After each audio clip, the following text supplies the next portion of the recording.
Good morning, everyone. And I say good morning because it is morning time here for myself. So whenever you're watching this video, good evening, good afternoon, or good morning to you.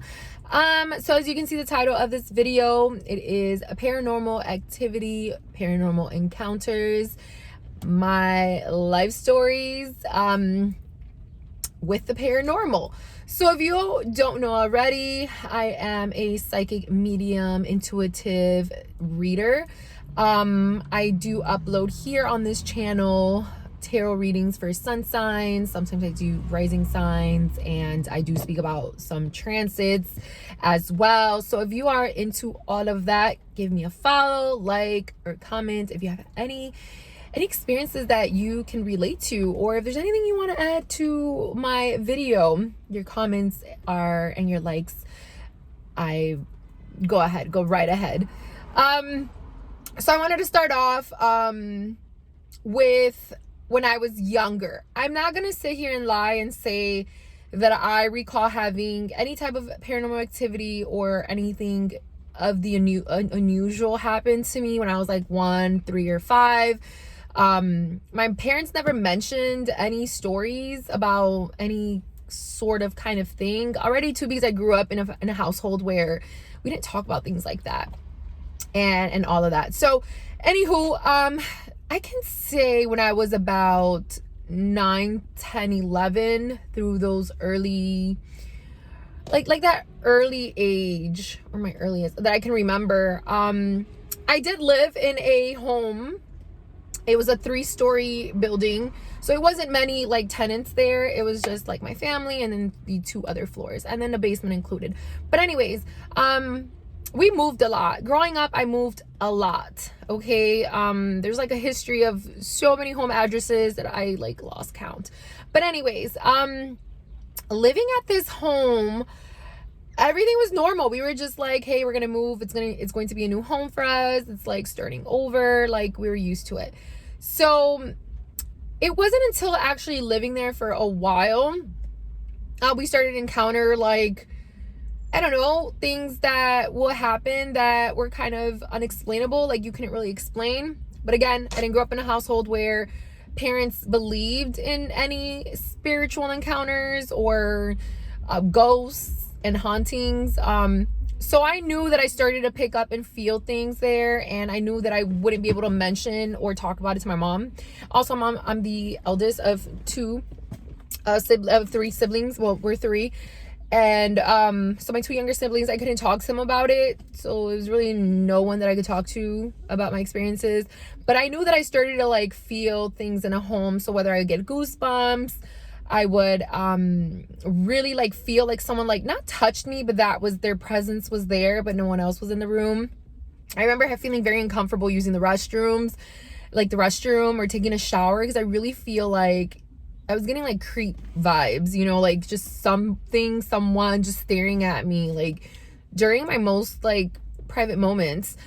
And it was like hard because I don't know if I even wanted to keep the door closed or I wanted it open. It was weird. I don't know, maybe because I was thinking like if I close the door and then the lights will turn off, like would I be able to like unlock the door, like open the door? I don't know. But anyways, and then having the door open, I literally always felt someone was just like watching me.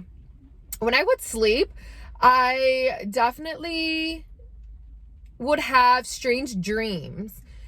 And I don't know if it was like a dream or half asleep, but I remember seeing like silhouettes, or one time I did see, and I think you guys have heard of this man, like the one with the hat. It's like a shadow. Okay, I've seen that, at least at this particular home. And so I remember knowing like something wasn't right in this home. And I didn't come to think, and I'll tell you this at the end, because like I said, all these things will happen, but none of us were able to like really be like, oh, this makes sense. You know, you just will feel all these happenings and like things in the home. But then my father was a drinker, and he would go out for the night and then he'll come home, and I would overhear him tell my mom like, hey, you know, I guess I drank a little too much. You know, I was tweaking. I felt someone pull my legs, you know, from under the table when I was having like late dinner. And my mom and my dad would just like laugh it off. And they're like, yeah, you probably overdrink. Like you had too much to drink. And just like that, but just like that. Then my mother would also say that she had gotten her like sheets pulled, you know, like it was yanking like it off of her, and she would say it was a dog. So that was her experience. I think me and my siblings were the ones that really experienced it more. Like whatever this was, it loved bugging us. Like it loved bugging us. So my brother will like sleep in like by the living room area, and he would so we had bought a piano. Well, not we, you know, my parents, they had gotten one of those pianos. I don't know if anyone had one of those, but the ones you like kind of plug into the wall, and the like little keyboard, and they'll have like little music beats and sounds. Anywho, that was plugged in on like into the wall, and it was by the windows. And you know, when it's like dark outside and you have the light lamps from outside, or like the moon, you know, shining in through the windows, my brother would say that he would see literally someone sitting on there playing the piano. And not just like, and I would say playing because he was also hearing the piano keys playing too. So that was something that like really freaked him out. Again, my parents never believed him. He would be crying, and you could only hear the banging from my mom's room. Like, yo, like, stop. You know, you're being too loud. We're trying to sleep.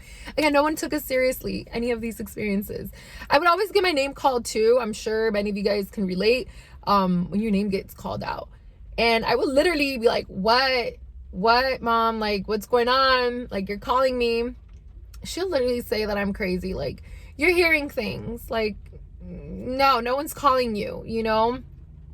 And so when my grandmother, I think, came around to visit, because she didn't live with us, she would visit her, she was staying in her country for like 6 months, and she'll stay here in the US for 6 months. So she would stay with us for like 3 months. And she would like say to my mom, like, oh, you know, I was in a kitchen and you might possibly have like mice, or I don't know, she would make some weird excuse. And I'm like, yo, like, are you guys not catching on? Like, I think there's something in this house, you know? It's just too strange that everyone's feeling and having like these experiences, and we're just gonna ignore it, you know? I mean, it could be something on the shelf, because it happened once that I had something on a shelf, like a dresser, and it flew right across our faces, my mother and my aunts, and we just looked down onto the floor, and no, it probably was just on the edge or something. Like, no, it's not on the edge. It like flew. But anyways, yeah, so that was that experience at this home. There was so much like just heavy energy. I was too young to understand or research or whatsoever. But as I got older and I moved out of there, I would say I continued having experiences in many other homes. But this one in particular was terrible. I mean, anything you can mention or like say, did you feel this? Did you see this? Or it happened, you know? If you recall having one of those cameras, I'm from the 80s, right? I was born in 89, but like 90s, let's say. And the cameras that you would have to take the film in, I would take them to Walgreens and like, you know, have my photos, and I'll review them, right? You review these photos. So I remember the film, like I remember like taking pictures around the house, and I don't know, like I guess my intuition or just me being a child, I was like, I want to just take pictures of random things in the home. So it just ended up like it stopped working. Like it just stopped working. And it like, I was like, no way, like I just got this on my birthday, and now it's like the camera, it's not letting me take pictures. Like the film is ruined. Like how is the film ruined at this point, you know? So I ended up taking it out from the back. You're not supposed to do it because again, you ruin it. But you could see all the pictures that I had taken, and then you could see shadows, silhouettes, like they were there posing. Like these ghosts were posing all throughout the time that I was taking pictures. One was like having coffee, like looking out the window. It was like an older man, then a woman, like older woman. She was like sitting on the couch, chilling, and I'm over here freaking out. Like I'm freaking out, okay? And aside of that, like when I reviewed it, and I didn't take it to Walgreens, it didn't take for me to take it to Walgreens to like develop the film, but it was like there instantly, you know. I would like, I raise it up and I could see all that. And then I think once I got super freaked out. I don't know, it could have been all in my head, but I remember looking down to the floor, like in the living room, because that was like that last moment where I was trying to take pictures at, or the last room. And I literally saw like a snake shadow. It looked crazy. It was coming from under my couch. And I remember just running out. I dropped the camera, dropped it, ran out. I freaked out. and I went to a neighbor. And she was like, what's going on? Like, where are your parents? Like, why, what's happening? You're like all shaken up. No, like, I saw what I saw. Like, I wouldn't have gotten scared for no reason. I didn't want to go back. I didn't want to go back. Obviously, I ended up going back, you know, but my parents were there. And that was kind of something I dealt with for the next like 5 years, because I didn't move out of that home when I was like 17, 18. And I don't know, like, remember that first part that I said at the beginning of this video? Why didn't it occur to us to like think about it and like maybe would have said this is why? Well, right across the street from that building apartment, it was a cemetery. It's one of the oldest cemeteries that that is out there. I'm from Chicago. This was in the north side, so if you know where Riviera and Aragon Theater is at, that was Lawrence, however you pronounce that street name.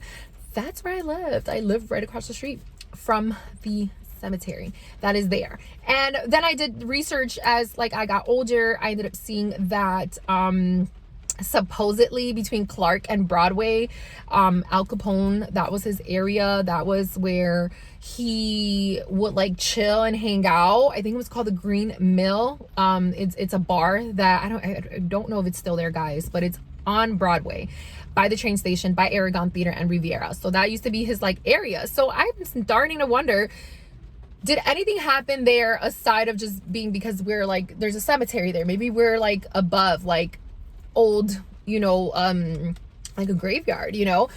And if you also are from Chicago and you're from like the 90s as well, like myself, like I said, I'm from 89. There was the Rainbow roller skating rink.